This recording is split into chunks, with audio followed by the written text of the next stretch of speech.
සිතුම් පැතුම් මිටුවන සුබම සුබ දවසක් වේවා. ඉතින් අද මම සෝලෝ ඩේට් එකක් නෑ සෝලෝ ඩේට් එකක් නෙමෙයි. මං තනියම උද පොඩ්ඩක් යනවා චුටි ගමනක්. එන්නකො මාත් එක්ක මම කොහෙද යන්නේ කියලා බලන්න.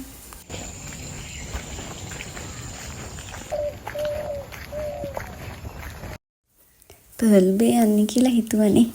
නෑ වැරදි. පර්ල් බේ නෙමෙයි. මම යන්නේ පෝස්ට් ඔෆිස් එකට. පෝස්ට් ඔෆිස් එකට ගිහිල්ලා තව බඩු වගේක් ගන්න තියෙනවා. ඒ ටිකත් අරගෙන එන්න තමයි යන්නේ. ඉතින් යනකොට පර්ල් බේක් ළඟින් තමයි යන්න තියෙන්නේ. ෂෝට් කට් එකක් තියෙනවා එතනින්. ඉතින් මට එතනින් යන එක පහසුයි. ඒ වගේම මම හරිම කැමතියි ඒ පාරේ යන්න. හරිම නිස්කලංකයි. ඒ වගේම තමයි එක ටිකක් පාළු පාරක්. ඒ වුණාට ඒ පාරේ ටිකක් දුර යනකොට හරිම ලස්සන තැනකට වැටෙන්නේ. මම ඔයාලට පෙන්නන්නම්කෝ එක. මොකද අපි ගොඩක් වෙලාවට ස්ක්‍රීන් එකකින් වැඩ කරන්නේ. ෆෝන් යූස් කරනවා, ලැප් බලනවා, ඒ වගේ ටීවී බලනවා, ඒ වගේ දේවල් වැඩිනේ ඇස් දෙකට. ඉතින් මාර ලස්සනයි ග්‍රීන් කලර් ස්වභාව ධර්මයේ දිහා බලාගෙන ඉන්න තියෙනවා නම් ඒක ඇත්තටම හරිම ෂෝක්. ඉතින් බලන්නකෝ තියෙන්නේ. අර ඇතින් වැවක් තියෙනවා. ඒක පේන්නේ නැහැ ඔයාලට. ලස්සන වැවක් තියෙනවා. මේක බණ්ඩාරගම ඉඳලා පිළියන්දල පැත්තට යනකොට තියෙන වැව තමයි අපිට මේ පැත්තට අහු වෙන්නේ. ඉතින් මම බබත් එක්ක ආවහම ඔන්න ඔය ඉස්සරහ තියෙන මෙන්න මේ ඇලේ චුටි ඇලේ මාළුවෝ ඉන්න ගොඩාක් ඉන්නවා. දැන් වැහැලා නිසා ඒකේ වතුර වැඩි. ඒක නිසා ඒගොල්ලෝ මං හිතන්නේ පේන්නේ ගාගෙන ගිහිල්ලත් දන්නේ නැහැ. ඒගොල්ලෝ පේන්නේ නැහැ.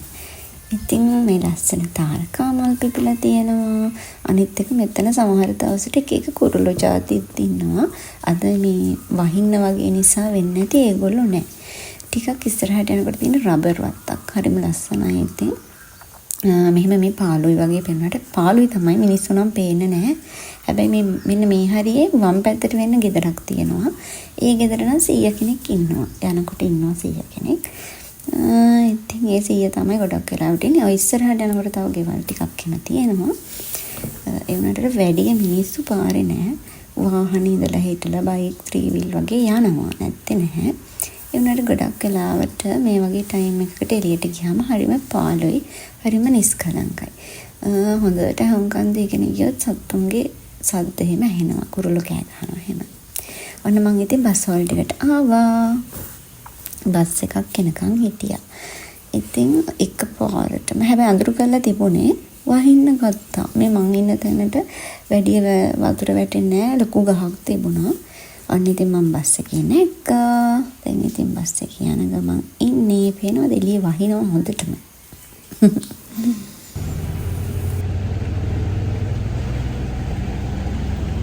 දෙමිනේ නැතුව කොහොම හරි ඔන්න මම පෝස්ට් ඔෆිස් එකට ආවා. ඉතින් සෙනග හිටියේ නෑ අද. කොහොම හරි මං ඉක්මනට මේ වැඩ ටිකක් කරගෙන ඔයගොල්ලෝගේ පාර්සල් ටිකක් දාලා ආවා. YouTube එකේ ඇයිට නම් මම මගේ බිස්නස් එක ගැන කියලා නැහැ. මම බිස්නස් එක ගැන අලුත් වීඩියෝ එකක් අරන් එන්නම්කෝ. එතකොට මේ මගේ ෆේස් වොෂ් එක ගන්න ගියා. ඊට පස්සේ මම බබාට රටකචු ටිකක් ගන්න ගියා. යාසයි රටකචු වලට. අයියෝ මගේ කුඩෙත් කැඩුණා. හදිස්සියේ බස් එකට නගින්න ගිහිල්ලා ඒකත් හදාගෙන මම උදේට කාලා නෙමෙයි ආවේ.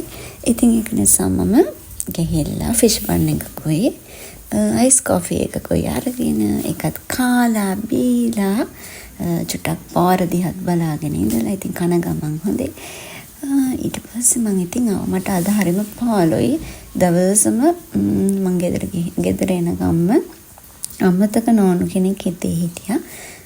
නුයාර බබා මොකද එයා හැමදාම මාත් එක්ක පෝස්ට් ඔෆිස් යන්න එනවා. වහින්න වගේ නිසා මම එයාව තියලා ආවේ. වීක්ඩේස් වලට තමයි මමයි නුයාර බබයි පෝස්ට් ඔෆිස් එන්නේ. සැටර්ඩේ හස්බන්ඩ් තමයි පෝස්ට් ඔෆිස් එන්නේ. ඉතින් අදත් හස්බන්ඩ් එන්නම් කිව්වා. ඒත් මම කිව්වා මට පොඩ්ඩක් තනියම එළියට යන්න ඕනේ. මට බඩු වගේක් ගන්න තියෙනවා කියලා තමයි මම ආවේ. ඉතින් මම උදේට කාලා නෙමෙයි ආවේ. ඒක නිසා ෆිෂ් බන් එකකුයි අයිස් කොෆි එකකුයි අරගෙන ඒකත් කාලා බීලා ඉතින් හිමින් සැරේ ආවා. ඇවිල්ලා ඔන්න බස් එක තිබුණා එනකොට. බස් එකට නැගලා ටිකක් වෙලා යනකොට අඳුරන ඇන්ටි කෙනෙක් ආවා. ඉතින් මම එයාත් එක්ක චුට්ටක් කතා කර කර ඉන්නකොට පොත් විකුණන අංකල් කෙනෙක් ආවා. ඉතින් මම එයාගෙන් පොතක් ගත්තා. අපේ බබාට කතන්දර පොතක්. එයාට තාම අකුරු කියවලා නැහැ. නමුත් එයාට කතන්දර පොත් වගේ දේවල් මම අරන් දෙනවා. ඉතින් කොහොම හරි බස් එකේ ඇවිල්ලා බැහැලා මට ත්‍රිවිල් එකක එන්නවත් උවමනාවක් තිබුණ නැහැ. මොකද වැහි බර කාලගුණයක් නිසා මහන්සියක් දැනුනේ නැහැ. ඒ නිසා අර ලස්සන පාරේ මං ආපහු ආවා.